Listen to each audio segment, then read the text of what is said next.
Assalamualaikum warahmatullahi wabarakatuh. Bertemu lagi dengan saya Almunur Romadoni. Baiklah, pada sesi ini kita akan membahas bagaimana cara membuat data tunggal menjadi data yang berkelompok. Seandainya saya memiliki data seperti berikut, tentu saja agak ribet bukan untuk membuat kesimpulan dari data berikut ini, apalagi nanti mencari nilai rata-rata, median, dan modusnya. Oke, seandainya datanya hanya 40, ya masih mudah.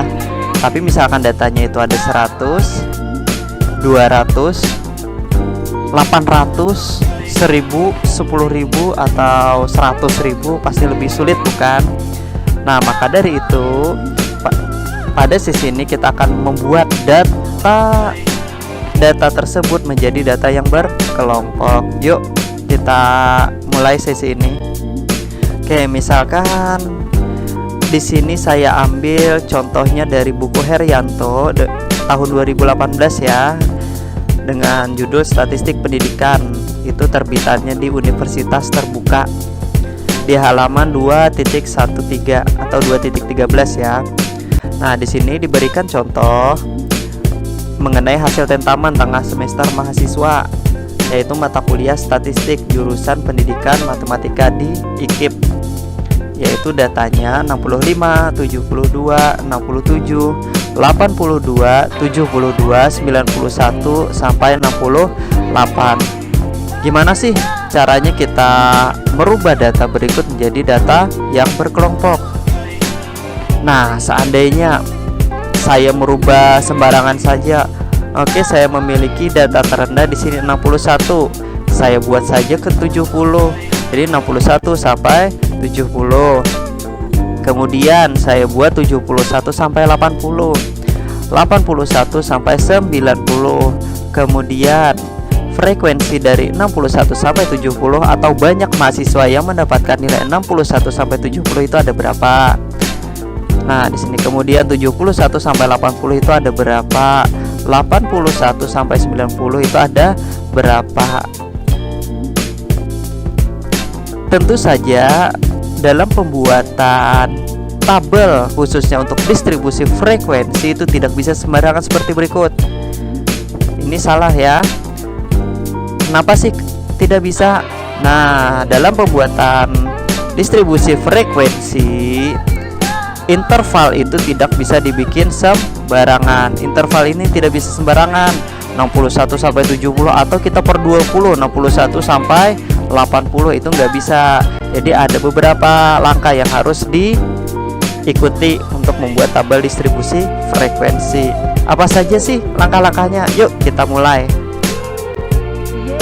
Nah, kita mulai dari ulang ya, dari contoh tadi. Berikut ini diberikan data nilai mahasiswa tadi, yaitu 65 yang sampai 68.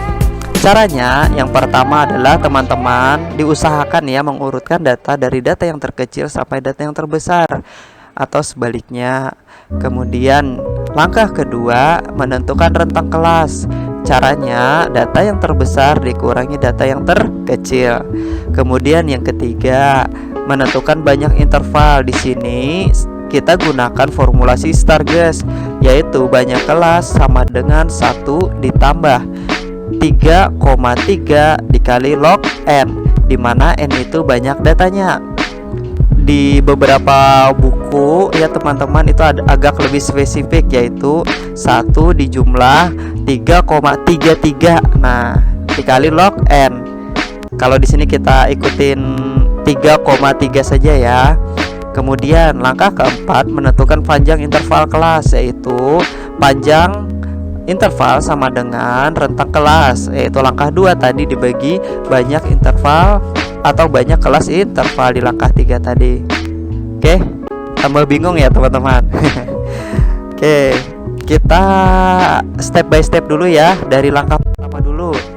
Nah, langkah pertama tadi apa? Mengurutkan data dari data terkecil sampai data terbesar atau sebaliknya.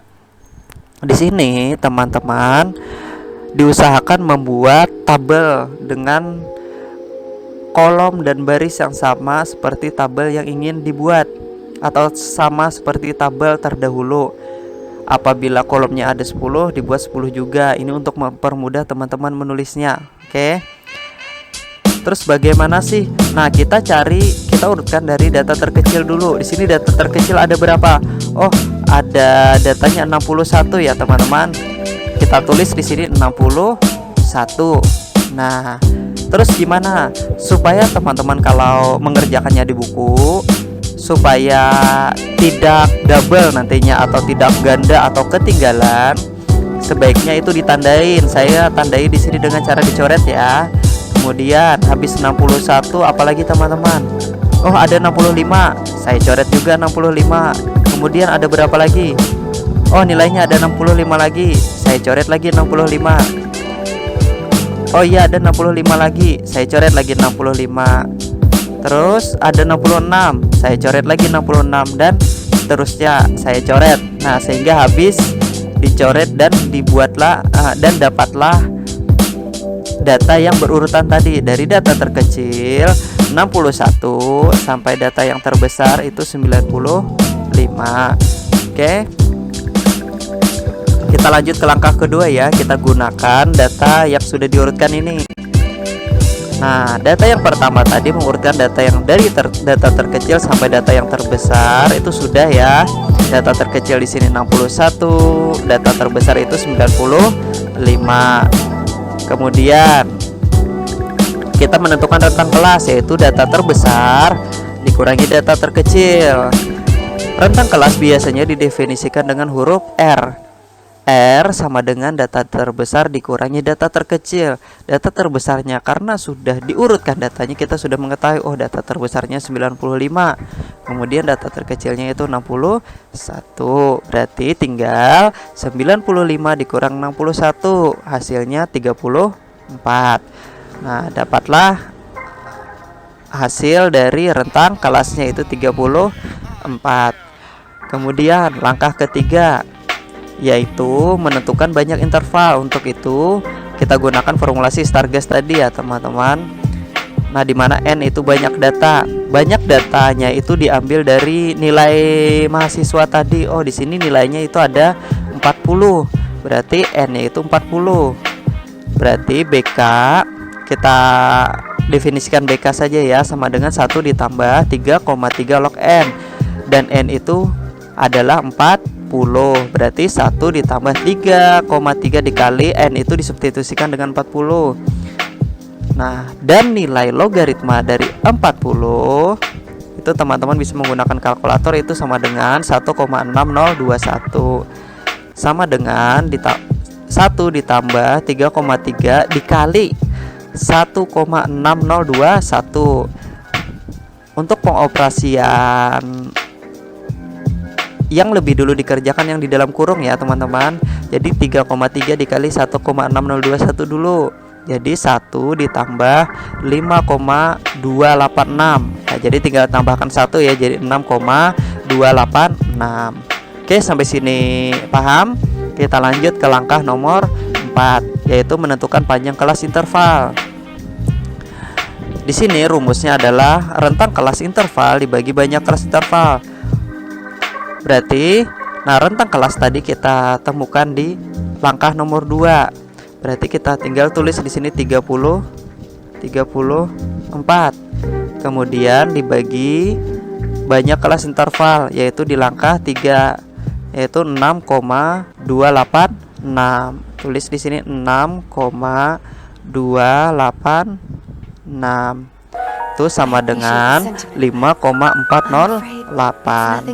Oke, di sini ada beberapa kesimpulan yang kita dapat, yaitu rentang kelasnya 34, kemudian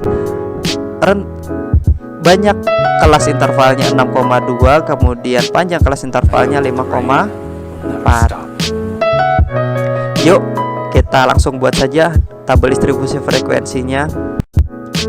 Nah,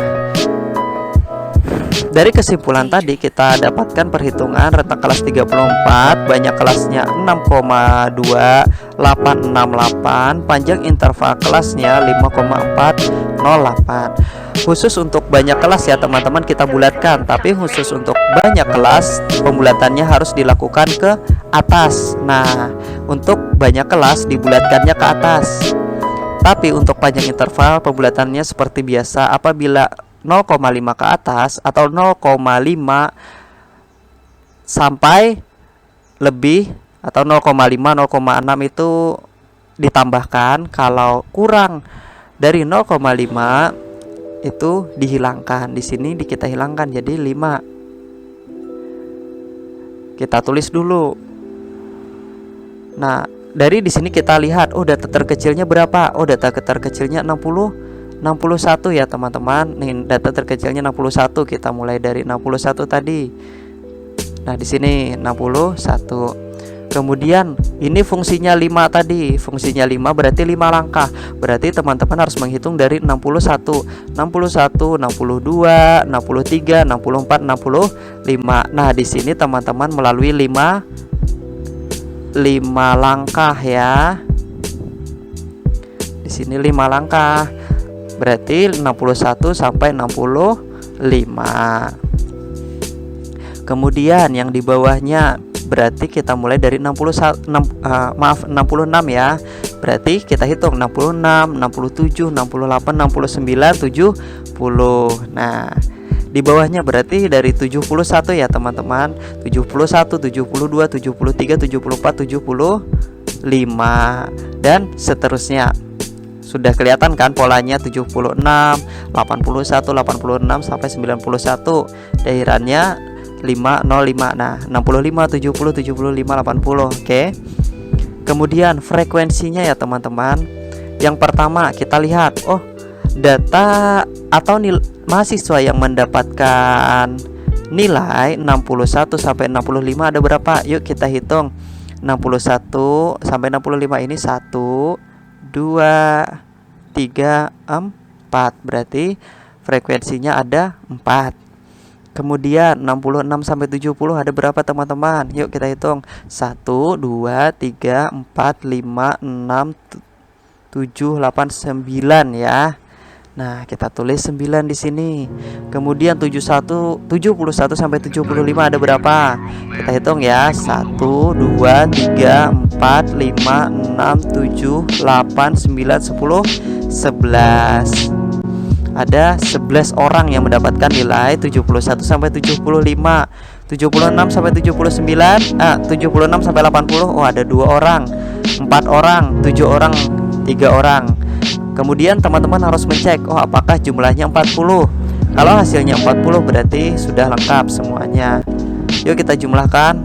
4 tambah 9 tambah 11 tambah 2 tambah 4 tambah 7 tambah 3, 40 ya teman-teman. Nah, oke, sampai sini paham cara membuat tabel distribusi frekuensi? Saya kira paham ya. Kemudian selanjutnya nilai 7 ini buat apa sih?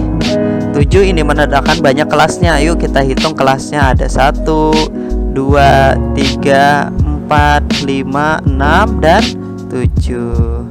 Nah, sampai sini pembuatan tabel distribusi frekuensi.